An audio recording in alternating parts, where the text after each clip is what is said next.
Hey Nathan, check one two, check one Yeah, two. I can hear you. How's it going, mate? Can you hear me?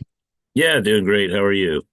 Yeah, I never understood how you have that big baritone voice because when I hear you on stage, you're screaming with those high-pitched noises. Yeah, yeah, yeah. That's all a bit of a pose. When did you become the official screamer of the band? Really, pretty early on because Steven, who does most of the singing, he uh, he realized when we played a lot of shows that he would burn his voice out.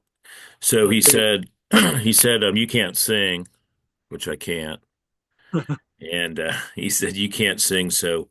But you can definitely scream. You're definitely loud. So you take care of all that. And that kind of gave me an opportunity to perform a little bit, um, kind of take over on a few songs. So I've enjoyed that over the years. Yeah, you have a favorite song you like to scream those notes on? Actually, Conduit for Sale. Yeah, it's a great song. um, yeah, Conduit for Sale. It's easy and it's just, just the actual process of singing "I'm trying" over and over again with a certain amount of urgency is sort of defines my role in the band, which is to try. Because Did you some of them don't. What's that? did you record or any of the songs where they're screaming? Were you recorded on any of the albums? Yes, Serpentine Pad. That's a great song. Yeah, thank you. Serpentine Pad and Flux Equals Rad. The Serpentine that's on Wowie Zowie. Yes, That's yeah, your I was favorite there. album, right? What's that? That's your favorite album I read in an interview. Yes, just because I think it was all five of us were there and all five of us contributed to it. So yeah, it was good in that regard. Yeah, I wanted Because to. like the other albums were a little bit more disjointed in the way they were made. Both Wowie Zowie and Bright in the Corners was the whole band was there, and so they kind of felt like albums made by a group. I wanted to start off the interview by telling you that you're in good company because my last two interviews were Mike Love of the Beach Boys and Dion of the Belmonts. Oh wow, that's heavy duty. Yeah, really heavy duty. Yeah, uh, those guys are on a different level.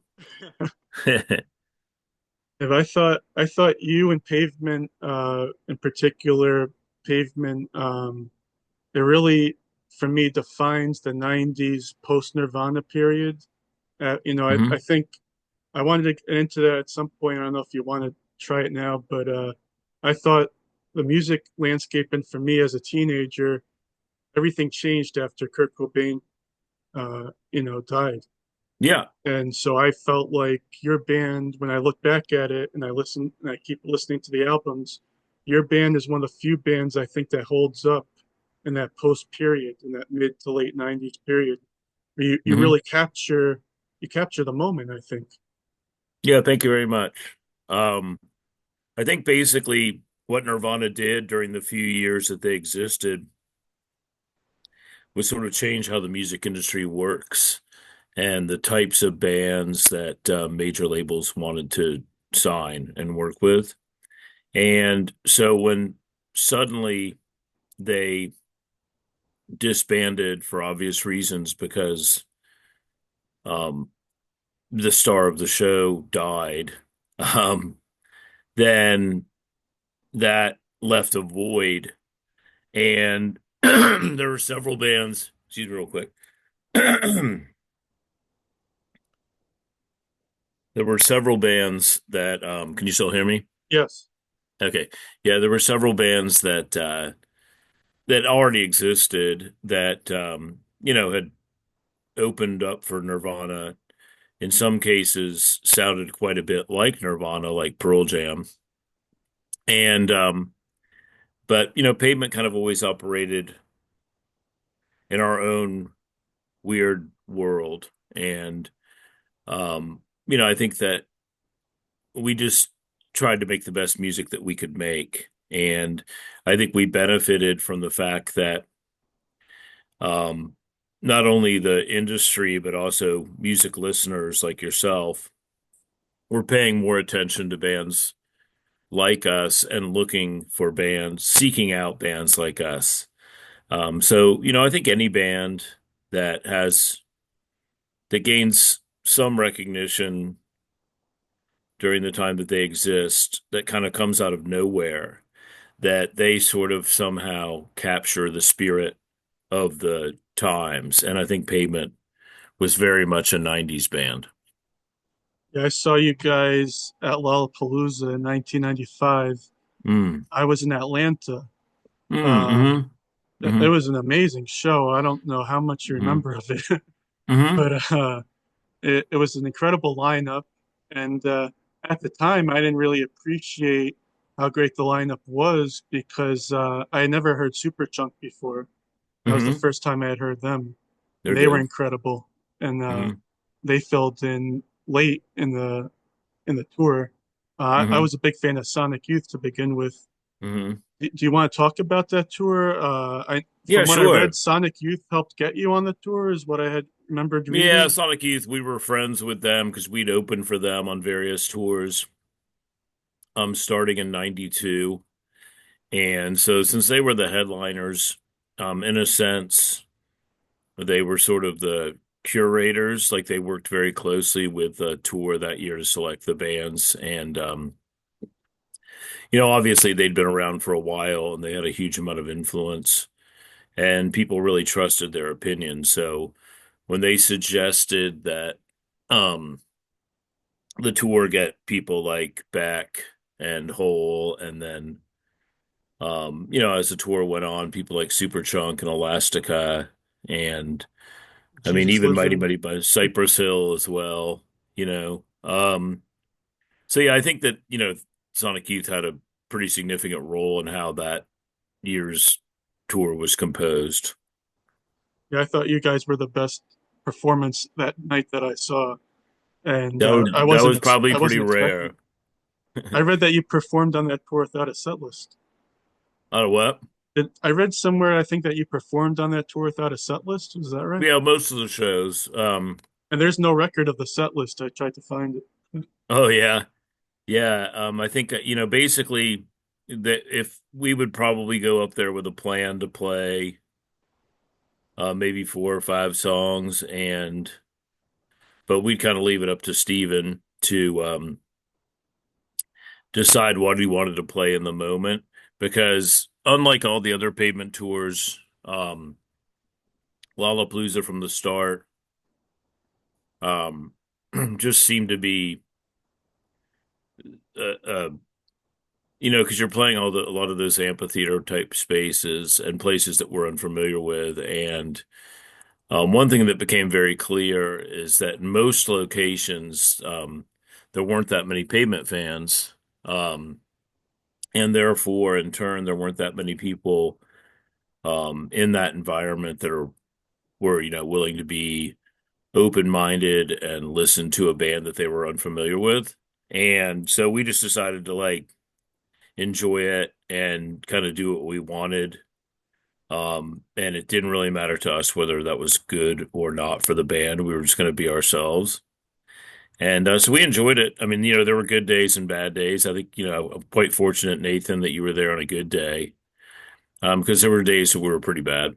I was back sitting in the field on the lawn, probably 1,000 feet away, and there was like Mm, this huge there was a huge mosh pit circle. Right? hmm People kind of like it was emblematic of the time. People would mosh, even if it wasn't like hardcore, music. Yeah, we only had about 3 or 4 songs that you could actually mosh to. Um, yeah, they were just mosh for the sake of moshing and stage dive. Like we would play shows and we'd be playing a pretty mellow song like Shady Lane or something, and there'd be people like getting up on stage and jumping off the stage.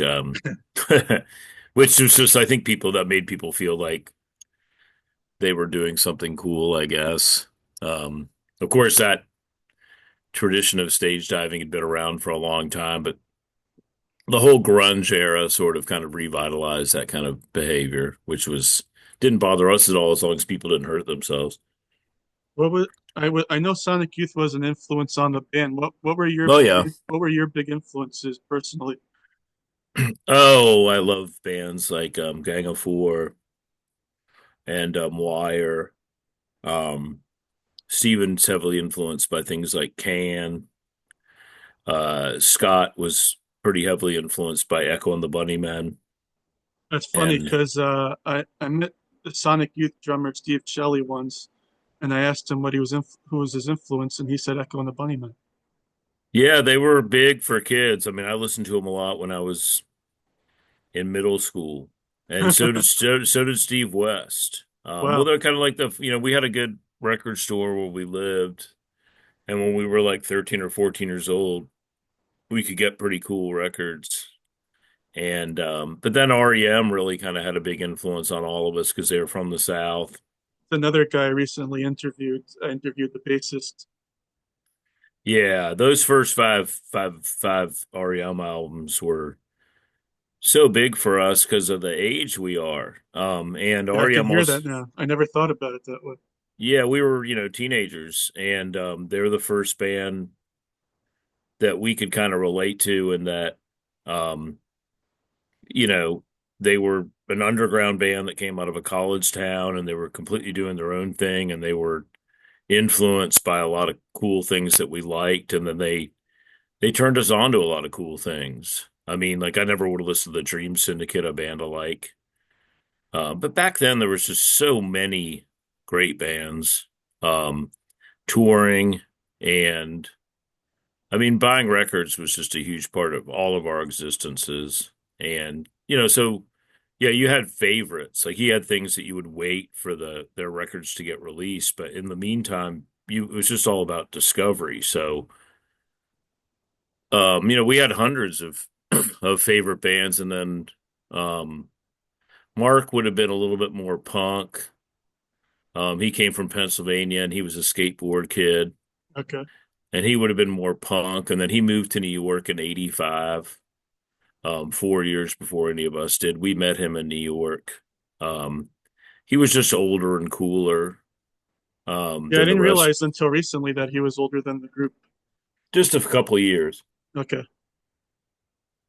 but kind of a significant couple of years. Like, there's, there's a big difference between people in their late 50s and purple and the people in their early 60s these days because life was quite a bit different, mainly in that I guess one main difference is in the mid 80s when most of us went to college for the first time.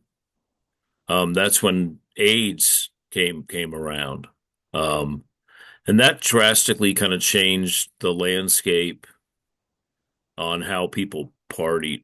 Right. um, Freaked Yeah, so I everybody mean, out. basically, yeah, so up until then, things were pretty sexually liberated. Then everybody kind of shut those doors, which, I imagine for many led to a lot of sexual frustration. But mostly, what it led to was just people kind of, um, it wasn't it wasn't a distraction. And of course, when you're those ages, like 18, 19, through your 20s, um, you know, if you remove sexual activity, then I guess you have a lot of more free time to buy records and listen to music. Or maybe some more introspective music that came Yeah, out. or maybe more painful angst. I mean, who knows? But yeah, it was just like Maybe what the kind Nirvana of hanging captured, out you maybe did. that frustration. Yeah, the kind of hanging out that you did was really just like jamming or listening to records or um, um, playing games like board games and stuff, or really just going to see bands. I mean, that was your outlet because regardless of your sexuality, um you know that that wasn't a distraction. That's Or kind a of a good. priority. It wasn't a priority. You're kind of making a good segue there because you were born in Rochester, I read, Yeah. but then you moved to Virginia when you were How Kid, as a kid? Okay, that must have six, been a yeah. culture shock. Well, you were Well, only I didn't know what six, was so going okay, on. Yeah, I didn't know what was okay. going on. And the schools were both pretty good. And I have an older sister. She's 2 years older, and she's cool. And it was just different. I think it was really sort of more different for my parents who were, in their early 30s, because they'd always lived in New Jersey or New York. So it was their first foray into the South. I didn't really know the difference. I couldn't tell the difference. And I did notice, I guess that if I remember anything from being a kid, in the first few years I was in Richmond, um, my last name, which was not abnormal in the Northeast, was uh, was when teachers would say my name, they just had never seen a last name that long. Even that, and that kind of stayed that way all the way through I went to UVA. People just kind of assumed that I was from the Northeast, which I am. But I mean, at this point in my life, I've primarily spent my life in the South. But I spent 14 years in Des Moines, which was interesting. In the Midwest. That was later on after Pavement. After Pavement, yeah. When Pavement stopped, I lived in Louisville, and I moved to Louisville in '93. I You made lived in New sure wherever York. you were, there was a track. You either had Churchill or Oh Craig yeah, Miles. yeah, that's a priority. That's the reason I moved to Louisville. There was actually a good music scene in Louisville at the time, but I mean, I was interested in that, and I had a lot of friends that played in the bands there. I lived there for a couple of years. It did, I didn't really understand how great the scene was until I moved to Yeah, Florida, where there's no music. yeah, there isn't much. Yeah. What were you doing in Louisville? Working I for was the working, paper? yeah, I was working for Gannett. They had a Hmm. studio there that copy edits and puts together a lot of the Gannett newspapers. Hmm. Um, so I would be working on the Courier Journal a little bit. I would work Yeah. on the Michigan newspapers. I would work on some of the New York papers. The Indianapolis Star was the paper I worked the most on. Right. Where I, do you live in Louisville? I lived right in the middle town. You know, Right. Downtown? not downtown, but Old Louisville?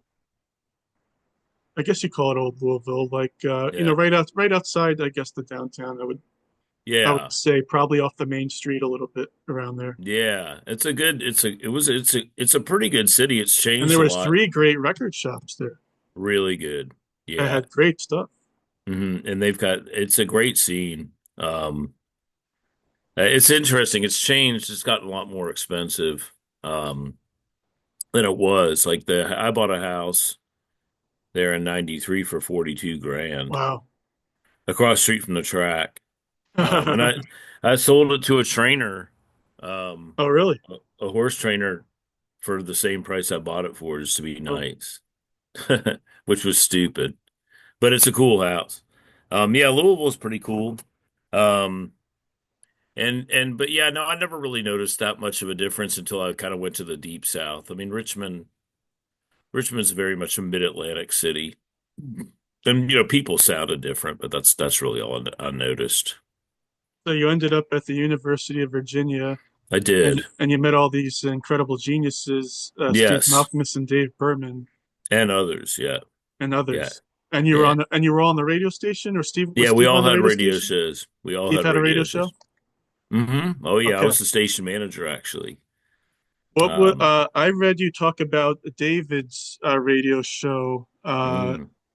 Do you want to talk about your radio show and their radio shows? No, Like yeah, my show was what were you called really into at that point? a lot of grunge and a lot of punk, and really you could play whatever you wanted. So you'd bring in my show was when you first start it's 4 hours, and then my show was from midnight to 2 on Saturday nights, That was a and good which was time slot. yeah, it was kind of a valuable time slot. And so obviously at those with that time slot you want to party. But you just play weird music, you just play. I mean, basically we all had record collections, so you decide. I'll speak for myself. You sort of like, at 5 o'clock or whenever you got home that day, you just spent about an hour thinking about what you're going to play. And then you'd go up to the station and there'd be, a few things that you hadn't seen before that you wanted to play. It was just something that we kind of we all took kind of seriously. In various ways. Malcolmus didn't. Um, Malcolmus at that point was so interested in playing guitar and making up songs. He really, and see, he started playing in bands out in California in Stockton when he was like 13. And when he went to Virginia, it was kind of frustrating for him because he had a hard time finding people to play with. Um, and so he met people at the radio station like us that had similar music tastes and people he could hang out with and go to shows with, but he was ahead of us musically and has always remained that way. Um, and then David kind of realized that the best way for him to get people to read his poetry was to, um, play music. So he was And heavy into writing poetry at that point. yeah, that's why I went to UVA. UVA had a couple of English professors that were renowned poets, and he wanted to share his stuff with them, and he did very well. They were both very good students. I was not. I was easily distracted and immature, and I just wanted to go see bands. When you lived in Charlottesville, there was a guy that brought pretty cool bands to Charlottesville, and there's Richmond has always had a good scene, and then you could drive to DC, and we used to drive to New York. We used to drive to Athens. Wow. And that was, that obviously takes away from the amount of time that you spend paying attention to your studies. Um, What were some of the coolest shows you saw? I read once that I guess you guys first met at a Cure show or something like that, or you guys all went to a local Cure show. what show? I read that you guys had gone to a Cure show at Oh, some just point. Malcolmus and David, just Okay, Stephen and just those David. two guys. I Okay. mean, I went to the same show, but I went by myself. I didn't know those guys at the time. I knew they went to UVA because I'd seen them around the school. But that was just like in the second month that I was there. Stephen was a year older. Okay. Um, and I think Stephen and David both knew the guy who was driving. But I'd gone up there with my roommate and I was sitting by myself and I was like, oh, I've seen those two guys at UVA. And I just didn't think much of it. But then when I met them and got to know them better in the next 60 days, I was like, oh, I saw you guys at that Cure show. I mean, we just all became friends because we all had radio shows and we all just used to hang out. There weren't that many people that would go see the bands, Well, that's like why in I that. related to that story so much because when I was in college, I went to a local hardcore show, and there were a bunch Mm. of kids from University at Albany. That's where I went, Oh, and cool. you're like, Greyhounds. there's only like five people, in the whole university that's going to go to that show. Yeah. So, Yeah, no, I'd say at UVA there was about 25. There's 11,000 undergrads, and some people liked everything, and some people were liked a few things, but basically it was kind of a disparate clique that was built around the radio station, and the radio station was really attractive to most of us because it was kind of a free for all. There were no rules, and you could go in and the emphasis was more on the music you played than your technical ability to DJ.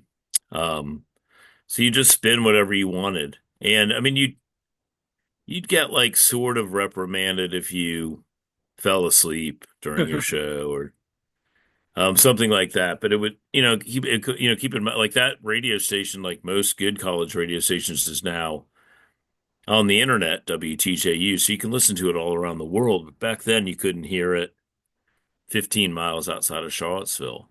So you were mostly playing punk and grunge. That yeah, was and what you were weird really into. music, experimental music. You'd play music you hadn't heard, and then um, or you'd heard once.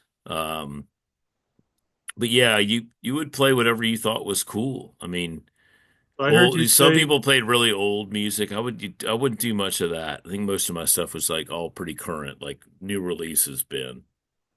so I heard you say, and I read in an interview, you were commenting on David's set, what he would play, and you didn't want to, you said something to the effect of, you didn't want to criticize it because he's not here to defend himself, but something to the effect Yeah. that he listened to a lot of Guns N' Roses and hair metal. Is that what he He was would playing? mix in he also liked Jane's Addiction. Okay, I love Jane's Addiction. Yeah, he liked them a lot, and he would play Black Crows. Okay. Um and he would just play, he liked music. Um he refused to be tied down by indie snobbery. That's what Um I would expect. yeah, he didn't like indie snobbery. And we didn't even know that we were indie snobs. He had to point out that we were. So he would just try to like a mix of like punk, and he was determined to um admit everything that he liked. He you know he didn't care what he thought. It was ridiculous that people would be judged for their music taste, and of course he was right. But back then, when you're like 18, 19, 20, that's like one of the categories you use to judge people. So he was just like, he just thought it was ridiculous. He wasn't going to judge people by the kind of music they listened to, and he didn't. And if anybody was going to judge him, he just didn't care about it. He defied categoriz categorization a lot. Um, he just wanted to be, I guess, honest with himself, which was kind of interesting. He was, in some ways, obviously completely crazy, but in some ways he was, pretty mature beyond his years. And the biggest misinterpretation about David is that, due to people listening to and kind of getting to know him during the Purple Mountains era, or his music and poetry, which is pretty dark, is that in his teens and 20s and 30s, um, he was pretty silly. And, if he was out and about, then he was pretty determined to have fun. Or else people wouldn't have loved him as much as they did. I mean, if he was a drag, then people would have left him alone. But he was more of a life of the party type. And then, as he aged, I think when he sort of reached a certain point in his 40s, he just became the disillusionment that he'd had with so many things overwhelmed any of the positive things. So that's why I'd say like the last 5, 7 years he was alive, things got pretty dark. But when he was a kid, unless he was suffering, badly from an episode of depression, he was a pretty happy guy. That surprises me that you say life of the party. I didn't know him, obviously, myself. I've seen concert footage, I've seen interviews, and some of these concerts are very wild that the Silver Jews would perform. And then Mm, there's a period, I think, after he cleaned up a little bit, after mm, he really really went off the deep end, I guess you could say, in mm. '03, from what I read. He seemed like he cleaned up a little bit because the shows in '06, '07 are much different. He seems much more calm and mature. You know, maybe he was, I don't know how clean he was, but He was um, trying to be pro. He was just trying to be pro. Or he was trying to make it good. Before that he wouldn't have cared. yeah, And he didn't play that often. Uh, but when he did start playing a lot, first of all, he assembled a band that was incredibly tight and good in '06 and beyond, or just the years that he, played a fair amount of gigs. And that allowed him to, feel comfortable that his songs, at least the musical part of his songs, were going to be well played. Uh, I got this message that our time's going to end in 10 minutes, so we may have Okay, to go start ahead. a new Zoom if that's all Okay, right after 10 minutes. okay. Um, he's just such an incredible genius. And it seems like at sometimes you don't know if he knew, it seems like he knew he was smart, but also maybe there was some doubts about, everybody has doubts about themselves. Is that something he struggled with? Did he Well, he just realize his had genius, or did he not appreciate it as much, or no, what? he had a lot of confidence in his ability to write. It's just that he was, from a very, very young age, he was diagnosed with pretty severe depression. So his whole life kind of became, decades of various psychologists and psychiatrists trying to come up with the right blend of drugs and therapy to help him. So, he's somebody that from a very early age was diagnosed medicine for his brain. And I guess what happens when that's the case, you grow from a young age, your brain develops a pretty amazing tolerance for recreational drugs. So he could, he had to take a lot more to get the same effect that maybe the normal person does.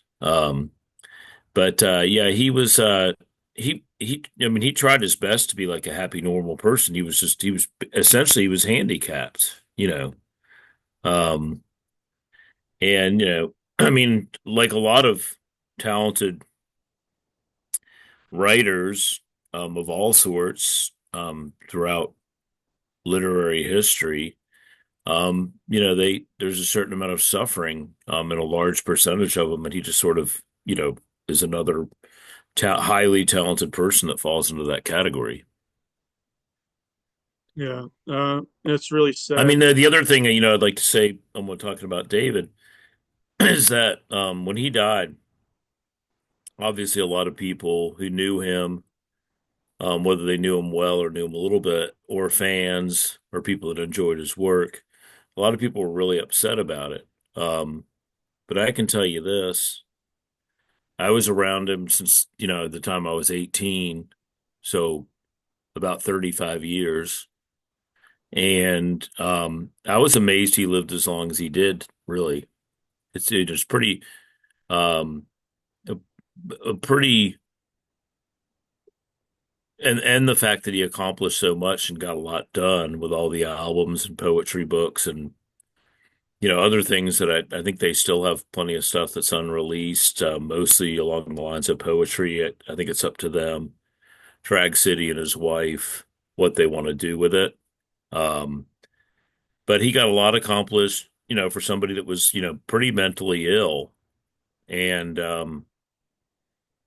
uh so obviously when somebody dies, people, if the person was well liked, then people get upset. But I could, from my standpoint, I've never really been that upset about it because um he lived longer than I expected, and he also chose um when he wanted to die.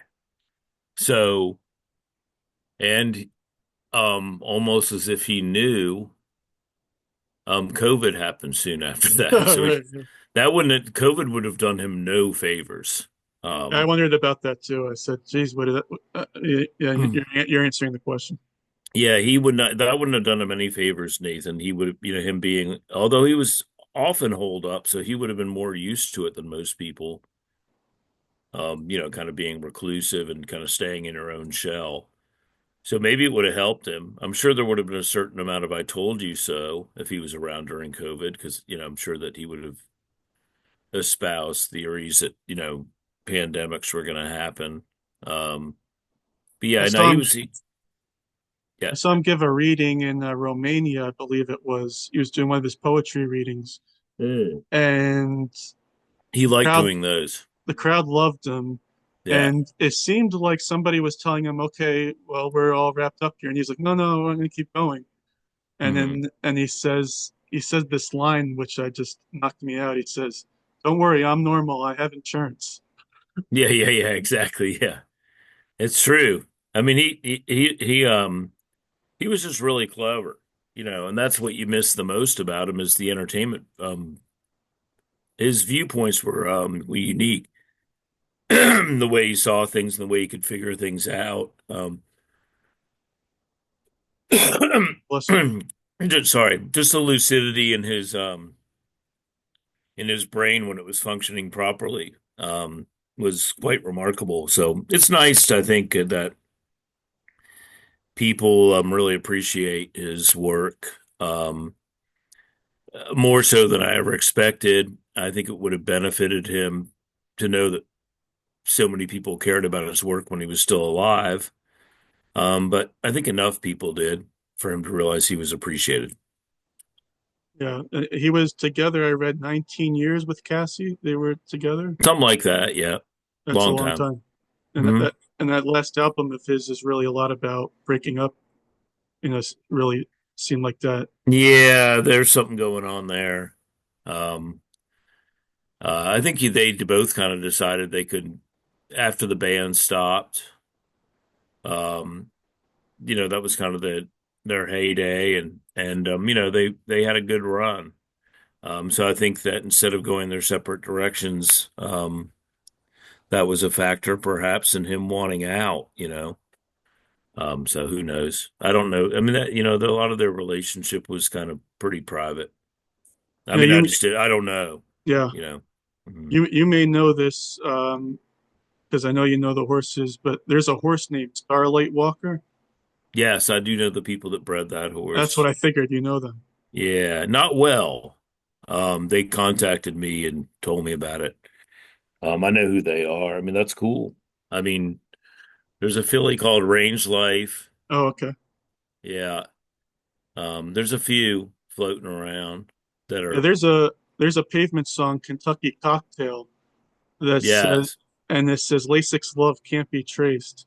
Yeah, I said that that's, must have been your line. You must have given that. well, no, it's just Malcolm is having to listen to me talk about horse racing all the That's what- time. It was either one or the other. Either he heard Yeah, you no, or he just, he had to hear all that horse racing talk all the time because I'd run my mouth. But I'd be real excited about it.